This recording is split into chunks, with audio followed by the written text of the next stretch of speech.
ဘာပဲဖြစ်ဖြစ်အရာအားလုံးကစိတ်ရင်းမှန်တယ်ဆိုရင်နှစ်စားပဲကျွန်တော်တို့အားလုံးကအောင်မြင်ခြင်းကိုစိတ်ရင်းနဲ့ပြန်ရတယ်လောက်တာတူပေမဲ့စိတ်ကြံမတူရင်ရလက်ကမတူပြန်ဘူးလူတယောက်စိတ်ရင်းစေတနာမှန်သွားပြီဆိုရင်နှစ်ဖရားတော်ကူညီပေးရတယ်လို့ကြားဘူးလေ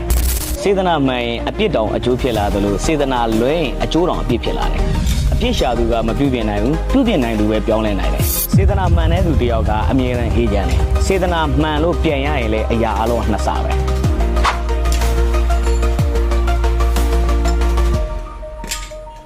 ဘာပဲဖြစ်ဖြစ်အရာအားလုံးကစိတ်ရင်းမှန်တယ်ဆိုရင်နှစ်စားပဲကျွန်တော်တို့အားလုံးကအောင်မြင်ခြင်းကိုစိတ်ရင်းနဲ့ပြန်ရတယ်လောက်တာတူပေမဲ့စိတ်ကြံမတူရင်ရလက်ကမတူပြန်ဘူးလူတယောက်စိတ်ရင်းစေတနာမှန်သွားပြီဆိုရင်နှစ်ဖရားတော်ကူညီပေးရတယ်လို့ကြားဘူးလေ